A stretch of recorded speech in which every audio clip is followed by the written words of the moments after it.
Jangan lupa like and subscribe. Assalamualaikum warahmatullahi wabarakatuh. Sahabat seiman, tahukah kalian siapa sahabat Nabi yang dijuluki pedang Allah? Khalid bin Walid. Khalid, putra Al-Walid, berasal dari kaum Quraisy, kaum yang menentang Nabi Muhammad. Dia memainkan peran yang menentukan dalam kemenangan Mekah atas umat Islam di Perang Uhud. Dia masuk Islam, bergabung dengan Nabi Muhammad di bawah perjanjian Hudaybiyah, dan berpartisipasi dalam berbagai ekspedisi Nabi Muhammad, seperti pertempuran Mu'tah. Ini adalah pertempuran pertama antara Romawi dan Muslim. Khalid bin Walid melaporkan bahwa ia menggunakan 9 pedang. Karena pertempuran itu begitu sengit, yang semuanya pecah dalam pertempuran. Pada pertempuran Mu'tah, Khalid bin Walid ditunjuk untuk menjadi panglima perang pengganti. Setelah ketiga panglima perang dalam pertempuran Mu'tah, yaitu Zaid bin Haritsah, lalu Ja'far bin Abi Thalib, lalu Abdullah bin Rawahah tewas terbunuh secara berurutan dalam pertempuran yang sengit itu. Pada saat yang genting itu, tampillah Khalid bin Walid, si pedang Allah, yang menyorot seluruh medan tempur yang luas itu. Dengan kedua matanya yang tajam, diaturnya rencana dan langkah yang akan diambil secepat kilat. Kemudian membagi pasukannya ke dalam kelompok-kelompok besar. Dalam suasana perang berkecamuk terus, setiap kelompok diberinya tugas sasaran masing-masing. Lalu dipergunakanlah seni yudanya, yang membawa mukjizat, dengan kecerdikan akalnya yang luar biasa, sehingga akhirnya ia berhasil membuka jalur luas di antara pasukan Romawi. Dari jalur itulah, seluruh pasukan Muslim menerobos dengan selamat. Karena prestasinya dalam perang ini, Rasulullah memberikan gelar kepada Khalid bin Walid sebagai pedang Allah yang selalu dihunus.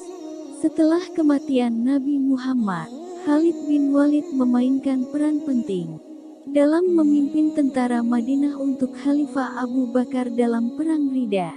Dia juga berperan dalam menaklukkan Arabia Tengah dan suku-suku Arab.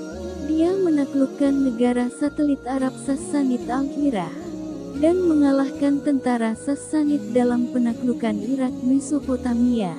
Dia kemudian dipindahkan ke front barat untuk menaklukkan Ghassanid, sebuah negara boneka Arab di Suriah provinsi, dan Bizantium. Selain dikenal sebagai sahabat Nabi, beliau juga dikenal dengan taktik dan keterampilan militernya di kancah militer. Dia adalah salah satu panglima perang paling penting yang tak terkalahkan sepanjang karirnya. Khalid bin Walid juga memimpin pasukan Madinah di bawah kendali Nabi Muhammad dan penerusnya, Abu Bakar dan Umar bin Khattab. Di bawah kepemimpinan militernya, Jazirah Arab untuk pertama kalinya diintegrasikan ke dalam satu unit politik kekhalifahan. Khalifah yang memerintahkan tentara Islam.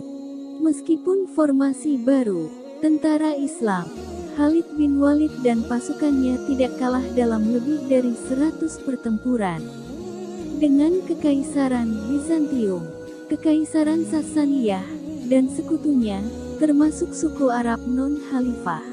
Pencapaian strategisnya adalah penaklukan Arabia, Mesopotamia, Persia, dan Roma Suriah dari tahun 632 hingga 636, hanya selama 4 tahun selama Perang Riddah.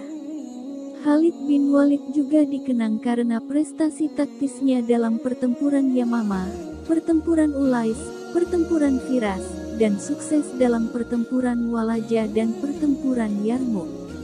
Di masa Umar bin Khattab adalah panglima khalifah, Khalid bin Walid tidak lagi menjadi panglima tentara Muslim, namun ia terus menjadi pemimpin tentara yang efektif yang mendukungnya.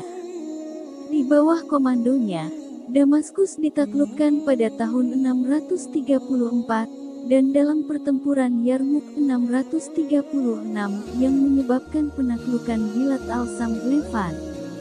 Kunci kemenangan Arab atas tentara Bizantium diperoleh pada 638. Di puncak karirnya sebagai komandan militer, Khalid bin Walid dibebas tugaskan. Khalid bin Walid dikatakan telah berpartisipasi dalam sekitar 100 pertempuran. Di setiap pertempuran besar, pertempuran kecil, dan duel tunggal, dia tetap tak terkalahkan. Selama karir militernya, Khalid bin Walid dianggap sebagai salah satu komandan militer terbesar atau komandan militer terbaik dalam sejarah. Demikianlah kisah Khalid bin Walid yang dijuluki Pedang Allah atau Saifullah. Terima kasih sudah singgah. Bantu like and subscribe. Wassalamualaikum warahmatullahi wabarakatuh.